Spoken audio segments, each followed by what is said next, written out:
그렇죠. 예. 계획, 그, 계획 안 해도 하나님이 알아서 하시고. 예, 예, 예. 예, 오늘도 제가 교회에서 설교를 했거든요. 아, 예. 그럴 일을 어쩌다가 제가 하게 돼가지고 석 달에 한 번 하는데 예. 원래 12월 중순에 해야 되는데 다른 행사가 있어서 오늘 했는데 그냥 예.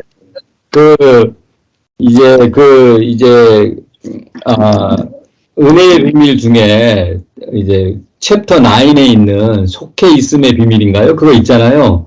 예, 예, 예. 그거를 이렇게 보고 제 나름대로 정리해가지고 나눴는데 전혀 생각지 않았던 가정이 참여를 했어요. 한국 가정인데 어, 우리 아들 이제 정민이의 학교 킹스웨이 학교 친구인데 예. 어머니를 모시고 왔더라고요. 음, 근데 어머니가 그 말씀을 듣고는 너무 은혜 받았다는 거예요. 너무 은혜 받고 자기가 노력하지 않고 가만히 있어도 된다는 그 말씀을 듣는데 너무 편하다고 그 말씀을 아, 그렇게 예.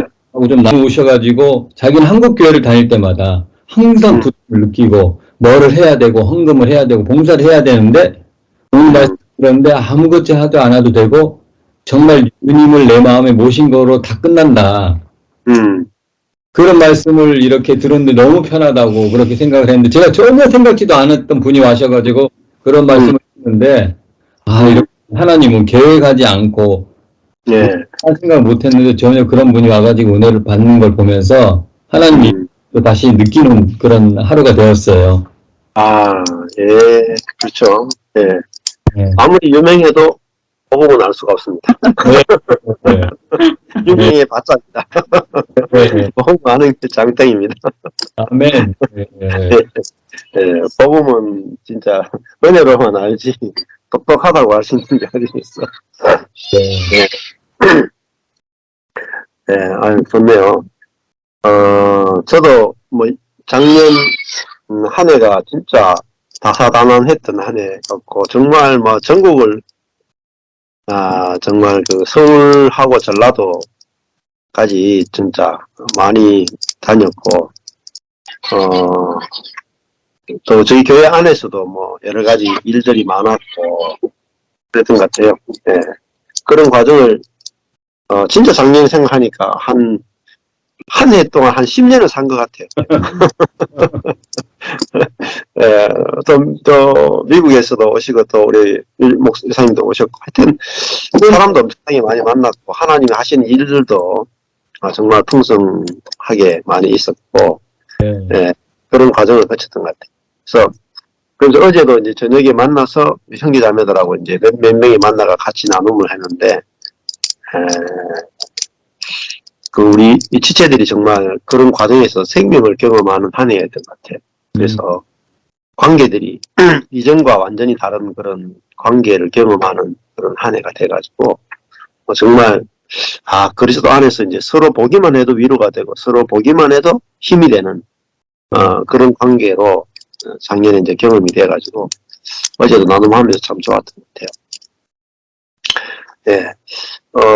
그래서 교회를 경험한다. 그래서 진짜 교회, 성경이 말하는 진짜 교회, 사도행전의 교회, 그 영광스러운 교회를 이론으로 아는 게 아니라 내가 실제로 몸으로 경험하고 살아가는 이것은 어제 한 자매가더라고. 오늘 켰나?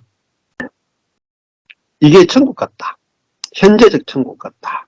그 자매가 나는 현재적 천국을 별로 관심이 없고 미래적 천국만 관심이 있었는데 자꾸 이제 듣다 보니까 이게 현재적 천국이구나 이렇게 간증을 하더라고요. 오늘. 네, 그만큼 그 교회 안에서 형제 자매들이 맺는 관계가 이제 선악의 지식이 아니라 살리는 생명으로 맺는 관계를 경험하니까 이 교회 생활이 바로 현재적 천국의 생활이구나 이렇게 이제 관정을 하게 되더라고요. 그리고 세상적으로 능력 있고 지혜 있기를 원했지만 그거는 다 무너지고 내가 교회 안에서 교회의 축복, 교회 자체가 진짜 하나님 주시는 최고의 복이고 선물이고 나를 경험했다는 거죠. 그래서 하나님의 원래 목적은 교회를 건축함이에요. 그러면은 교회가 건축 안 되면, 교회가 없으면 하나님이 세상적인 복을 거둬 가실 때도 하나님이 주시려고 하는 복을 경험 못 하잖아요. 하나님은 세상적인 복을 거둬 가시고 영적으로 하나님 나라의 복, 교회의 복을 주시는데, 교회가 없으면은 그리스도인들이 참 비참해진다. 세상에서도 복을 못 받고 교회에도 복을 못 받아. 정말 그것만큼 비참한 게 없습니다. 예.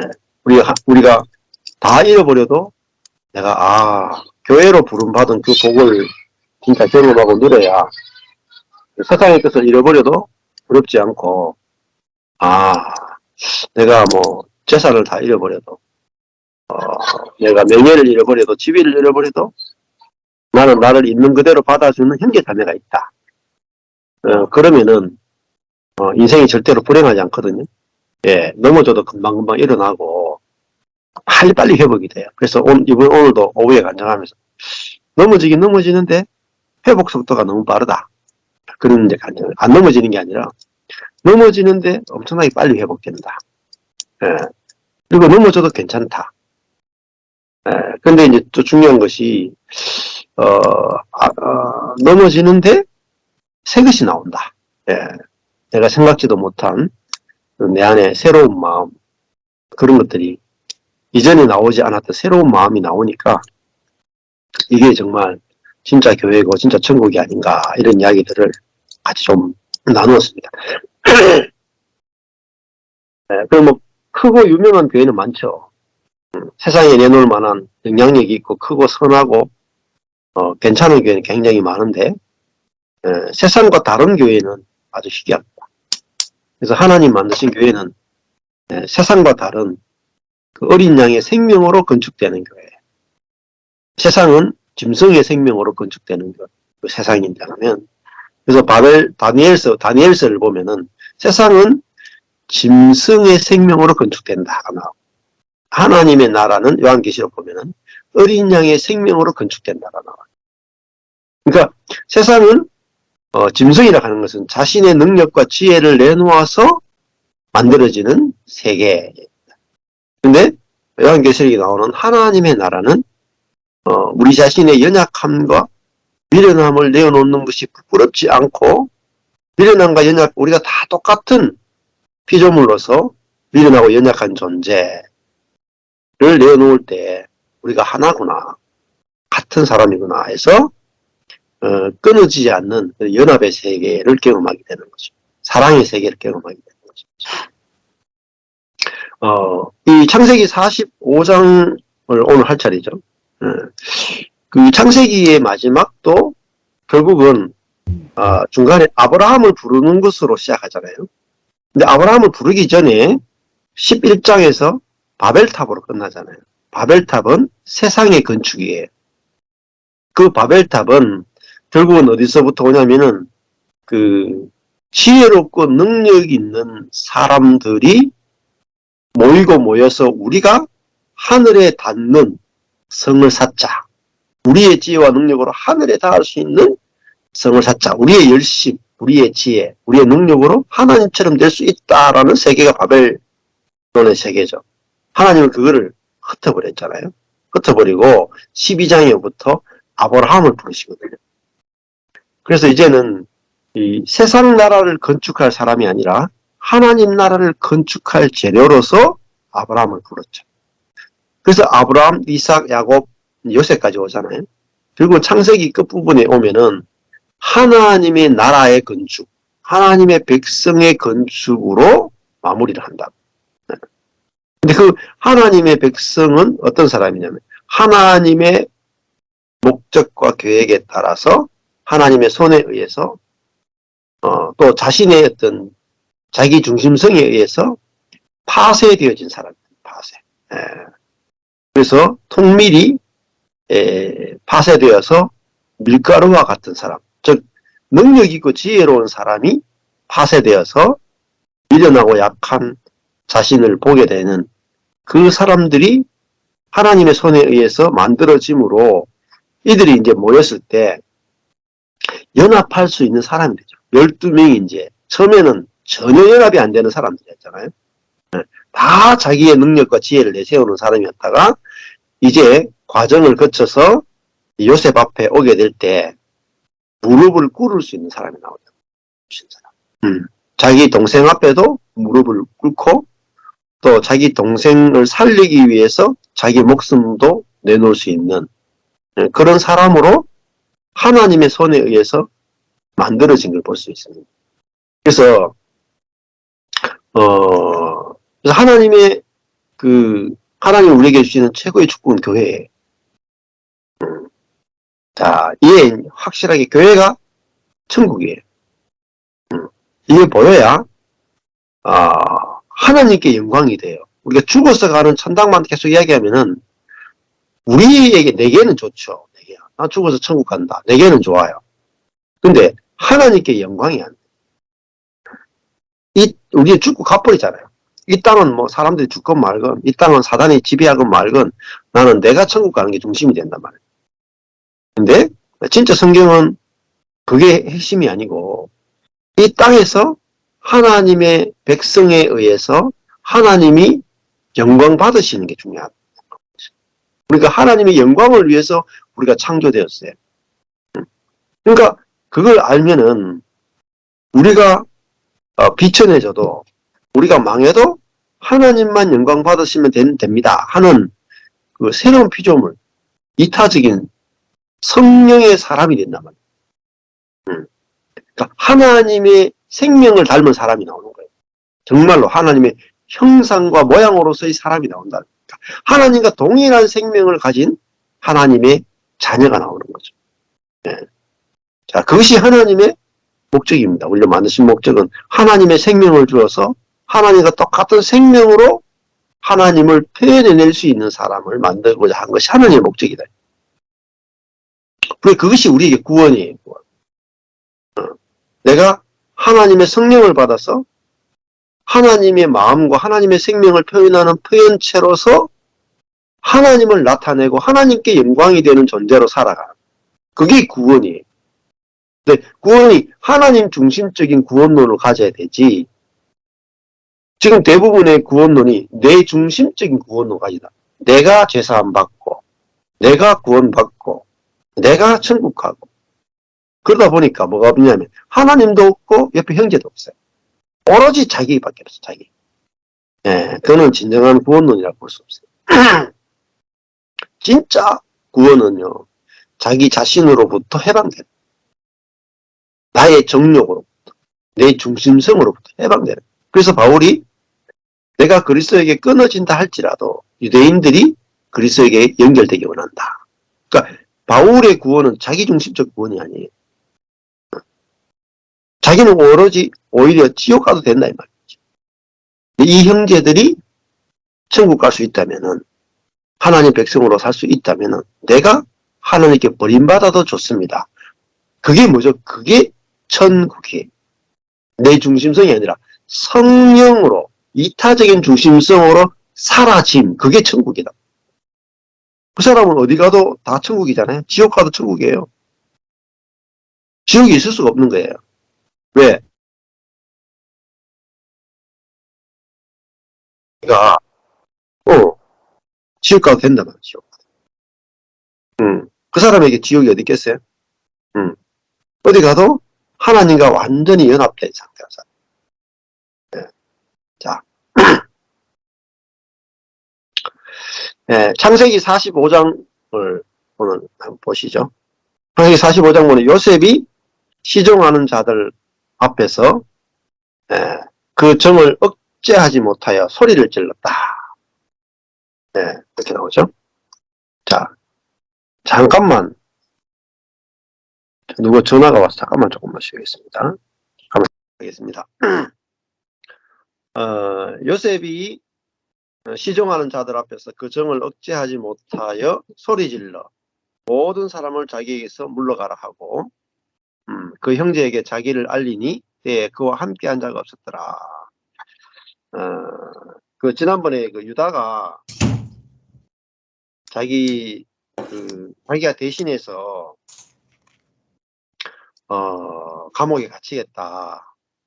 청컨대 주의 종으로 아이를 대신하여 있어서 주의 종이 되게 하시고 아이는 형제와 함께 돌에 올려 보내셔서 이게 그 성령으로 나오는 거죠. 사실은 신약으로 보면은 내가 죽어서라도 베냐민을 살리겠다. 이 유다 속에서 성령이 나왔단 말입니다. 나올 수 없는 것이 나왔다. 그럴 때 그 요셉에게 있었던 모든 상처, 모든 아픔이 다 치유가 되잖아요. 그 하나님도 하나님의 마음이 우리가 하나님을 반역하고 하나님을 떠나서 하나님을 대적하는 그런 죄인이었다가 철저하게 자기중심적인 인간이었는데 하나님의 손에 파쇄되어서 그리고 하나님의 성령을 받아서 우리 속에서 내가 죽어서 저 사람을 살 수만 있다면 하나님 제가 대신해서 감옥에 갇히고 대신해서 죽겠습니다 하는 그 성령의 열매가 나올 때, 그 성령이 나올 때 하나님의 마음이 협족하다. 예. 하나님의 갈망, 그 뭐죠? 하나님을 닮은 자녀잖아요. 하나님의 생명이 그대로 나오는 자녀잖아요. 하나님의 목적은 우리를 이런 사람 만드는 게 목적이에요. 그 내가 돈 많이 버는 사람이 되느냐, 내가 부부 관계가 괜찮은 사람이 되느냐, 내가 자녀들하고 잘 지내는 사람이 되느냐, 이게 중요하지 않아요. 하나님은 내가 행복한 것을 위해서 존재하는 분이 아니에요. 그러니까 하나님의 기쁨, 하나님의 만족을 위해서 우리가 존재하는 거예요. 하나님의 기쁨이 되면 그 결과로서 우리는 행복한 삶을 살 수가 있어요. 저절로 돼요. 하나님께 영광이 되는 사람이 되면 우리 자신이 정말 행복한 사람이 되는 거예요. 근데 내가 행복해지기 위해서 하나님을 필요로 하면 절대 행복해질 수 없어요. 행복이 우상이에요, 우상. 그래서 성경은 하나님의 행복이 우선이에요. 하나님께 영광이 우선이에요. 그 결과로 우리에겐 자동적으로 행복이라는 게 주어지는 거예요. 자, 우리가 상대방을 행복해 하면 내가 행복하잖아요. 근데 내가 행복해지기 위해서 상대방에게 요구하면 상대방도 지옥이 되고 나도 지옥이 돼요. 자, 우리가 하나님을 안식해 하면 내가 안식이 돼요. 근데 내가 안식하려고 막 하고 하나님 안식하고 말건 내가 안식하기를 원한다. 이게 죄예요. 자기 중심성. 그래서 아담과 하와가 나는 선악과를 먹으면 안식이 되겠다. 선악과를 먹어서 자기가 스스로 안식하기를 원했다. 근데 선악과를 먹음으로 말미암아 안식하시는 하나님을 안식하지 못하게 만들었단 말이에요. 그래서 죄가 되는 거예요. 그러니까 하나님은 피조물을 만들어 놓고 특히 남자와 여자를 만들어 놓고 남자는 여자가 없으면 안 되고 여자는 남자가 없으면 안 되는 철저하게 상호 의존적인 존재, 예? 능력이 부족해서 연합해야만 생존할 수 있는 의존적인 존재를 만들어 놓고 하나님 보시기에 좋았더라, 만족하시고 안식하셨단 말입니다.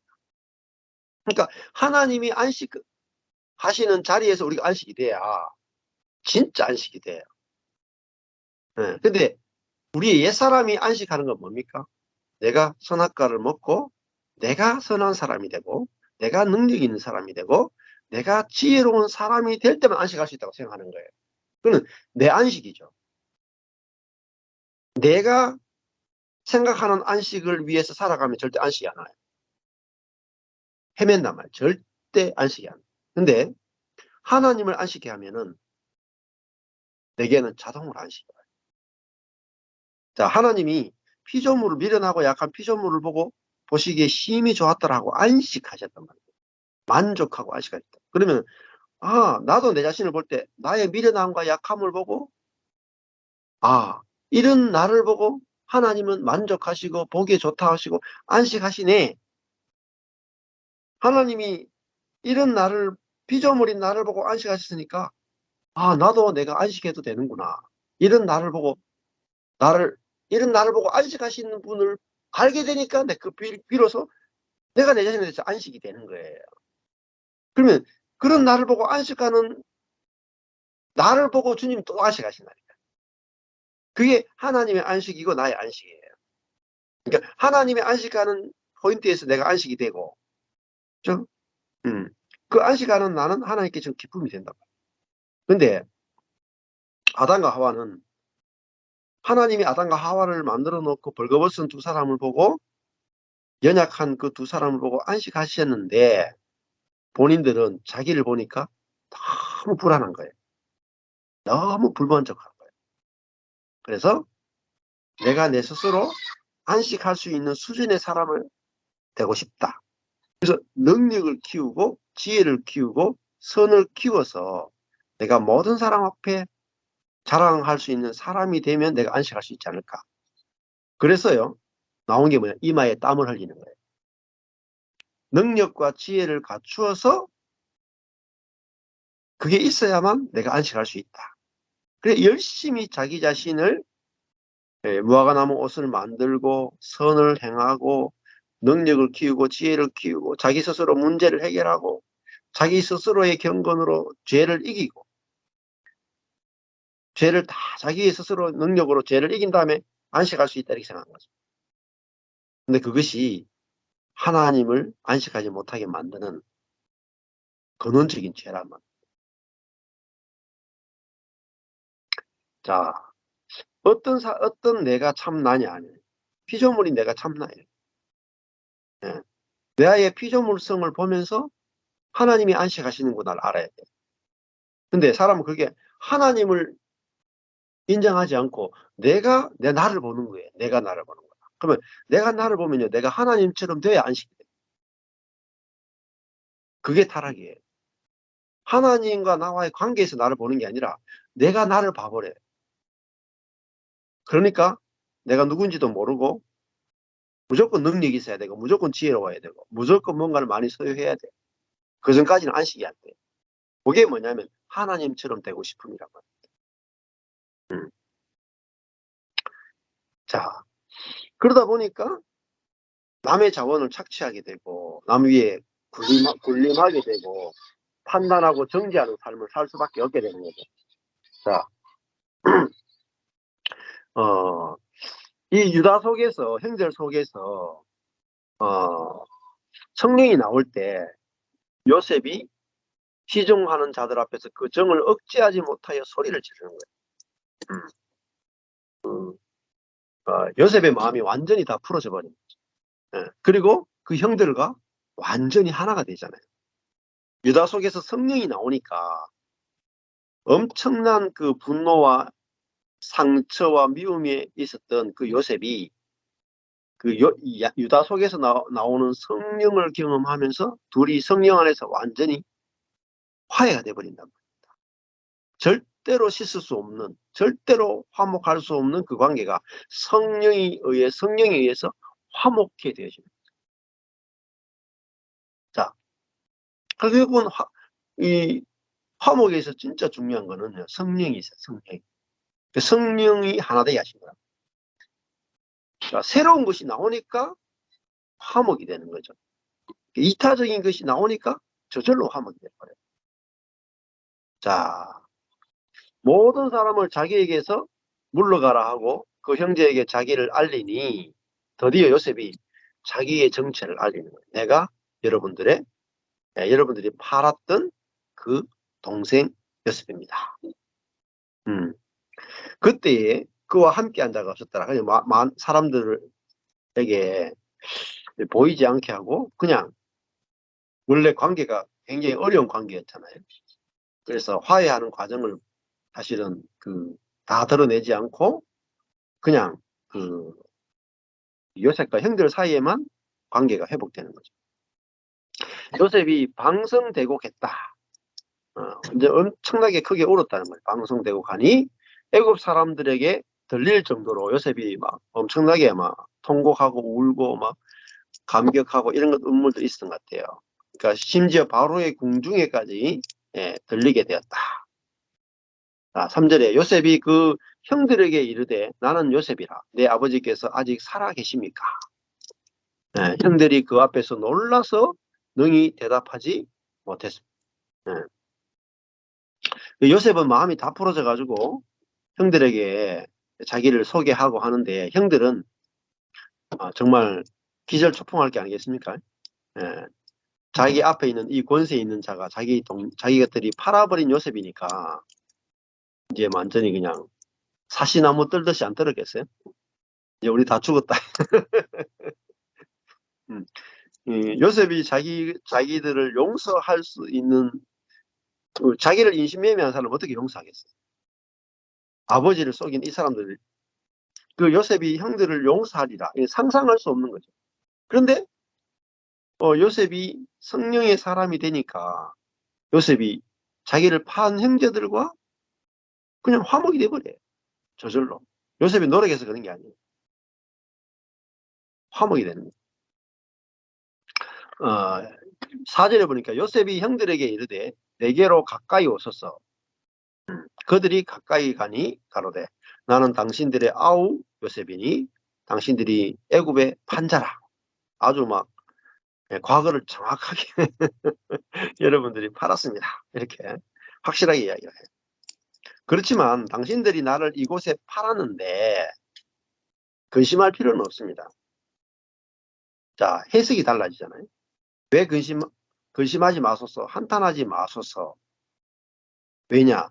하나님이 생명을 구원하시려고 나를 당신들 앞서 보내셨습니다. 자, 형들이 보냈습니까? 하나님이 보냈습니까? 둘 다죠. 그죠? 형들이 이 동생을 애굽에 판 것도 맞고 하나님이 요셉을 형들 앞서 보내신 것도 맞죠. 둘 다 맞죠. 예. 근데 우리가 어느 것을 보느냐에 따라서 생과 사가 갈라집니다. 형들이 나를 팔았다, 보냈다. 이거는요.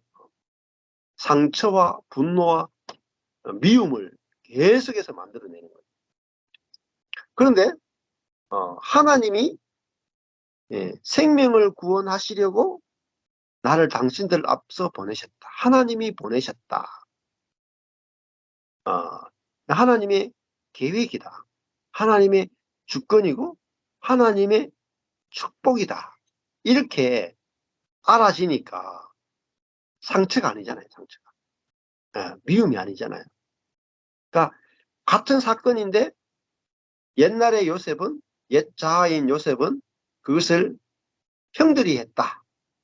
그리고 그것은 형들의 악함이었다. 이렇게밖에 안 보였단 말입니다. 근데 이제 과정을 거쳐서 요셉도 형들이 나를 인신매매한 게 아니라 하나님의 계획에 의해서 형들도 쓰임받았고 하나님이 지금 이 가뭄 때에 우리 가족을 다 살리려면 나를 애굽에 보내야 됐는데 그 형들이 나를 파는 그걸 써서 하나님이 나를 앞서 애굽에 보내셨고 지금 총리가 되게 하셔가지고 이런 일을 하게 하시네요. 이러니까 인생에 대한 해석이 완전히 부정적인 해석이었다가 진짜로 긍정적인 해석으로 다 바뀌어버려요. 자, 이걸 뭐 요셉이 억지로 해석한 게 아니잖아요. 저절로 해석이 돼버리는 거예요. 그러니까 상처가 없단 말입니다. 불평이 없단 말이에요. 관계의 깨어짐이 없이 완전히 그냥 하나가 되는 거죠. 자, 마찬가지로 우리들도 복음을 들어야 되는 이유는요. 똑같은 사건이 구원의 사건으로 보이느냐 저주의 사건으로 보이느냐는요. 말씀에 의해서 또 하나님의 일하심에 의해서 결정이 됩니다. 그 형들에 의해서 노예로 팔리는 이런 엄청난 고난과 저주의 사건을 바꿀 수가 없어요. 그렇잖아요. 하나님의 백성임에도 불구하고 형들에 의해서 노예로 팔리는 이런 사건이 벌어지는 거예요. 하나님 백성임에도 불구하고. 그러나 하나님이 이런 일들을 써서 하나님의 계획을 알리시고 오히려 이걸 통해서 모두를 구원하는 사건으로 바꾸어 주지 않으면 우리의 인생은, 형들은 인신매매범이고 아우는 또 인신매매 당한 인생으로 악과 고난밖에 남는 게 없단 말이야.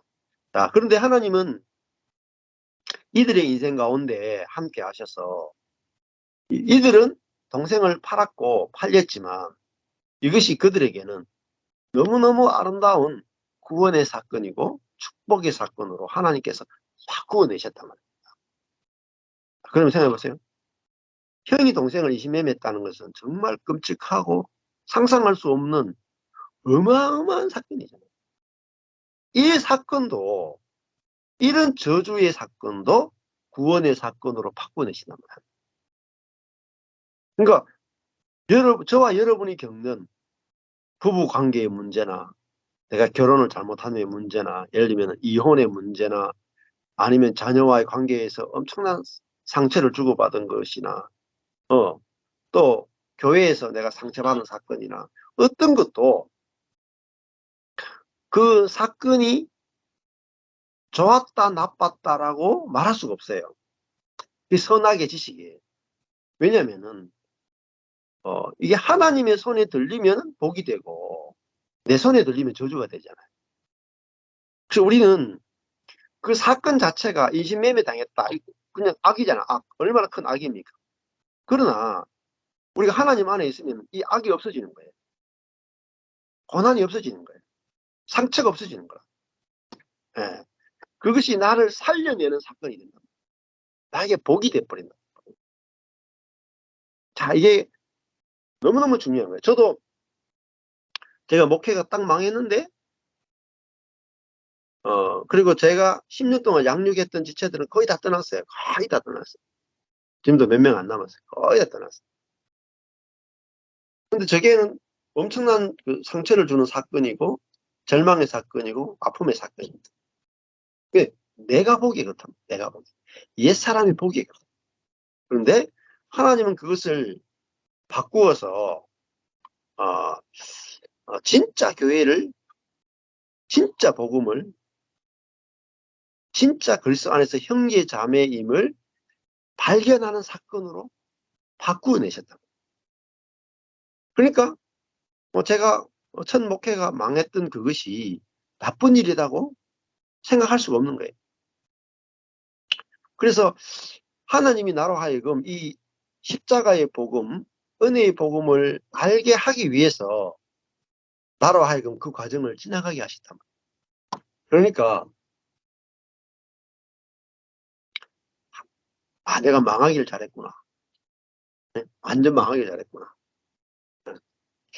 모든 사람은 그렇게 고백했죠. 내가 이혼하기를 참 잘했구나.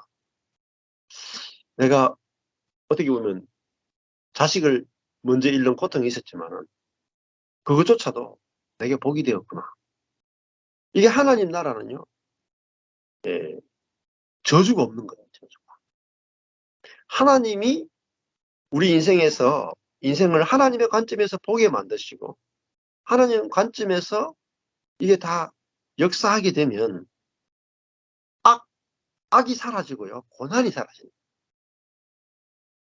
왜냐하면 그 고난이 없다는 게 아니에요. 고난이 있는데 그 고난이 복이 되게 한단 말이에요. 그러니까 그게 천국인 거죠. 하나님의 통치에 의해서 악과 고난에서 해방되는데, 네. 자, 그 고난이 새로운 관점에서 해석이 되는 거죠. 근데 이제 뭐 일반적으로 그런 게 있잖아요. 예수 믿으면 아예 저주가 없다, 나쁜 일이 안 생긴다, 이건 아니에요. 그렇게 가는 쪽은 결국은 실패해요. 네. 정말 인신매매와 같은 상상할 수 없는, 절대로 치유가 불가능한 사건이잖아요. 용서가 불가능한 사건이잖아요. 근데 하나님 안에서는 용서가 불가능하고 치유가 불가능한 그 사건이 하나님의 손에 들어가면 생명으로 바뀌어버려요. 너무너무 놀라운 축복으로 바뀌어요. 그 사건이 아니면 안 되도록 하나님은 일하신다. 이 하나님의 지혜예요. 하나님의 능력이에요. 예. 그러니까 죄가 변하여서 복이 되는 거죠. 그렇잖아요. 동생을 이심해매한 건 얼마나 큰 죄입니까? 근데 하나님은 그 죄를 가지고 뭘 만들었냐면 하나님의 역사, 하나님의 은혜를 만드는 거예요. 그러니까 죄보다는 은혜가 더 큰 거예요. 은혜가. 그게 하나님의 통치예요. 그러니까 우리가 죄에 넘어지는 것조차도 두려워하지 마시라고. 실수하는 것도 두려워하지 마십시오. 동생을 이심매매했는데 그것조차도 구원의 사건으로 바꿔버리시잖아요. 네. 그렇다고 나가서 막 동생을 이심매매하라는 뜻은 아닙니다. 예. 실수로 우리에게 이 옛사람의 죄성이 있으니까 그런 일이 옛사람 안에서는 그런 일이 충분히 일어날 수 있다는 거예요. 그러나 새사람 안에 오면 그것이 다 옛사람의 저주가 새사람 안에서는 다 복이 되게 신다는 거죠. 자, 6절에 보시면 이 땅에 2년 동안 흉년이 들었으나 아직 5년은 기경도 못하고 지금 이제 흉년 2년 차입니다. 예. 그러니까 풍년이 7년, 흉년이 7년, 이제 흉년이 7년인데 그 중에 흉년 2년 동안 들었죠. 그래서 아직 5년은 기경도 못하고 추수도 못하게 될 겁니다. 그렇게 말하죠. 하나님이 큰 구원으로 당신들의 생명을 보존하고 당신들의 후손을 세상에 두시려고 나를 당신들 앞서 보내셨습니다. 이 하나님의 구원의 관점에서 자기가 당한 상처의 사건이 이렇게 보여지니까 절대 해결될 수 없는 관계의 문제가 그냥 즉시로 다 해결돼 버려요. 자, 8절에 그런즉 나를 이리로 보낸 자는 당신들이 아니요 하나님이십니다. 하나님의 주권이에요. 예. 우리도 하나님이 짝지어 주신 것을 사람이 나누지 못합니다. 내가 어떤 사람하고 내가 결정해서 결혼했다. 이걸 막 나눌 수가 있어요. 근데 하나님이 짝지어 줬구나. 우리는 하나님 짝지어 주면 행복해야 된다고 생각하잖아요. 아니에요. 하나님이 짝지어 줬기 때문에 행복한 게 아니에요. 하나님이 짝지어 주신 것을 알 때 행복한 거예요. 자식도 마찬가지예요. 하나님이 내게 이런 자녀를 주셨구나 하면은 그게 복이 돼. 뭐 이런 것들을 주셨는 거예요. 복이. 예. 자식도 마찬가지예요. 내 부모님이 만약에 막 상처를 줬다거나 이혼했다거나 막 이래가지고 자식들이 상처를 많이 받았어. 근데 부모님이 내게 준 것이다 하면은 해결이 안 돼. 근데 하나님이 내게 이걸 허락하셨구나. 내 옛자를 보게 만들고 옛사람을 깨뜨리기 위해서 하나님이 내게 이렇게 하셨구나. 이것만 딱 이게 딱 알아들려지고 해석되면 상처에서 다 해방돼. 과거로부터 다 해방되고. 응? 나를 이리로 보낸 자는 형들입니다. 하면 출구가 없어요. 출구가. 당신들이 나를 노예로 보냈잖아. 이러면 답이 없잖아요. 영원히 원수를 지내야 돼. 근데 나를 노예로 이곳에 보낸 분은 당신들이 아니고 하나님 보냈습니다. 그건 뭐죠? 축복이란 말이에요. 축복. 그렇죠? 내가 가난하게 된 것도 하나님의 뜻이 있어서 가난하게 되었다. 하면 그 가난이 복이 되는 거예요. 내가 부유한 것도 하나님의 뜻이 있어서 부유하게 됐다. 그것도 부유함도 내게 복이 되는 거예요. 근데 내가 부유하게 되었다. 이게 저주가잖아. 내가 가난하게 됐다. 이게 저주예요. 하나님이 나로 바로의 아비를 삼으시며 그 온 집의 주를 삼으시며 애굽 온 땅의 치리자를 삼으셨나이다. 자, 주어가 하나님이죠. 하나님이 아비를 삼고 하나님이 주를 삼고 하나님이 치리자를 삼으셨다. 요셉이 한 게 아무것도 없어. 그렇잖아요? 하나님이 주어가 되면 하나님이 요셉으로 아비와 주와 치리자를 삼고 삼으셨다 라는 내용이나, 하나님이 지금 미련하고 약한 나를 왕의 아비를 삼을 수도 있고 그 왕의 집에 주를 삼을 수도 있고 애굽 온 땅의 치리자로 삼을 수도 있는 거예요. 누구에게 달렸습니까? 하나님께 내 인생이 달렸구나. 이것만큼 복이 있는 게 없어요. 내 인생이 내 손에 달렸다. 이것만큼 저주가 없단 말이에요. 근데 아담과 하와는 내 인생이 내 손에 달렸다. 이게 너무 복이 좋아가지고 먹었는데 망했다. 죽었다. 인생이 죽은 거예요. 아, 하나님이 나도 그렇고 남편도 그렇고 아내도 그렇고 자녀도 그렇고 하나님이 남편을, 아내를, 자녀를, 형제를 아비도 삼고 주도 삼고 치리자도 삼을 수 있구나 하면 해방이 되지 않겠습니까, 우리가? 예? 피조물이 이 강팍해봤자 얼마나 강팍하겠습니까? 예? 바로가 강팍한데 한 10번 때리니까 예? 항복하잖아요. 예. 그처럼 인간에 대해서 알면, 인간에 대해서 인간은 별거 아니구나, 아무것도 아니구나 하면은 해방이 되는 거예요. 근데 우리가 자아로 살면 인간이 너무 커 보이니까 못 넘어간단 말이에요. 근데 하나님의 관점에서 보면 사람은 아무것도 아니에요.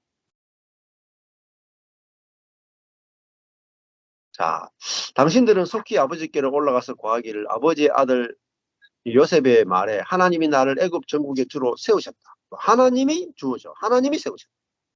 내게 지체 말고 내려오사 아버지 아들들과 아버지 손자들과 아버지 양과 소와 모든 소유가 고센 땅에 있어 나와 가깝게 하소서. 흉년이 아직 5대가 있으니 내가 거기서 아버지를 복양하리이다. 아버지와 아버지의 가속과 모든 소속이 결핍할까 하나이다. 자, 여기 보면 결핍이 나오죠. 결핍이 뭐냐면 이게 하나님과 분리된 상태에서 오는 저주예요. 근데 하나님과 연합되면, 즉 고센 땅으로 돌아가서 요셉과 연합한다는 것은 하나님과 연합하는 거예요. 그러면요, 하나님의 자원이, 하나님의 지혜가, 하나님의 능력이 공급되면 인생의 문제가 풀어집니다. 당신들의 눈과 내 아우 베냐민의 눈이 보는 바 당신들에게 이 말을 하는 것은 내 입입니다. 그런 것은 확실하단 말입니다. 당신들은 나의 애굽에서의 영화와 당신들이 본 모든 것을 다 내 아버지에게 고하고 속히 모시고 내려오셨어 하며 자기 아우 베냐민의 목을 안고 우니 베냐민도 요셉의 목을 안고 우니라. 예. 그래서 완전하게 요셉이 자기의 정체를 드러내잖아요. 요셉이 자기의 정체를 드러낸다는 것은 결국은 그리스도가 어떤 분인지를 드러낸 거잖아요. 그러니까 이 그리스도는 우리를 심판하러 오신 분이 아니라 우리를 구원하러 왔다. 우리를 살리기 위해서 왔다. 이 형들은 이 메시아가 이, 이 요셉이 자기들을 심판할 분으로 무서워했단 말이에요. 근데 자기들이 죄 때문에 막 두려워했단 말이에요. 근데 이 메시아 요셉은 자기들을 심판하는 자가 아니라 자기를 팔아버린 그 사람들을 구원하기 위해서 이 땅에 왔다.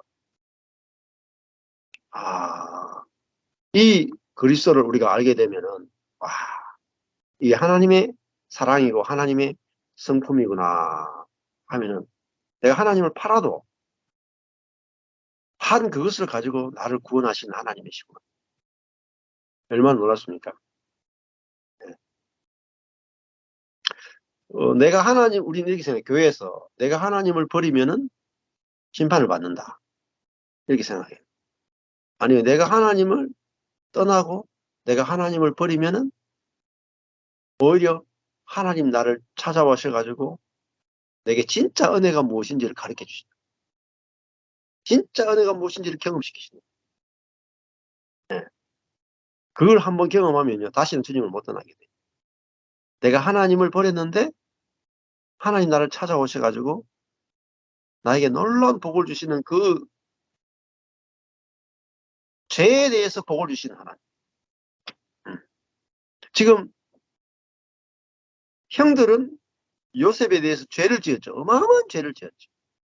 근데 그들에게 돌아온 건 뭡니까? 축복이었어요. 그러니까 복음은 율법을 초월하는 거예요. 율법은 형들이 동생을 인신매매하면 거기에 대해서 대가를 치러야 돼요. 저주를 받아야 되는 거예요. 율법은 우리를 저주하는 거라. 근데 복음은 동생을 인신매매했던 그들에게 구원이 찾아오고 축복이 찾아온다. 이게 뭐죠? 하나님 경험이에요. 은혜의 하나님 경험이에요. 얼마나 좋으신 하나님입니까? 이 하나님을 경험하지 못한 사람들이 너무너무 많아요. 왜? 율법의 하나님만 가르치게 돼요. 그래서 뭐죠? 아, 탕부 하나님. 뭐죠? 은혜를 과도하게 베푸시는 하나님. 어, 허랑방탕하게 은혜를 흘려보내신 하나님. 그게 탕부 하나님 주제예요. 누가복음 15장은 과도한 은혜를 베푸신 하나님. 근데 그분이 진짜 하나님입니다. 근데 그분을 내가 진짜 만나고 누리게 되면 내게도 과도한 은혜가 나오게 돼 있어요. 그래서 오늘 그래야만 우리에게 참 소망이 있잖아요. 예. 우리가 한 대로 갚으면 우리가 무슨 소망이 있겠습니까? 우리는 하나님을 팔았지만 하나님은 나는 그것으로 우리를 구원하신 하나님을 만날 때 우리는 정말 기쁨으로 나가서 외치게 되는 거예요. 이런 하나님을 지금 요셉의 형들은 경험하고 미치는 거예요. 우리에게도 이런 은혜의 하나님의 경험들이 더 풍성하기를 축복합니다.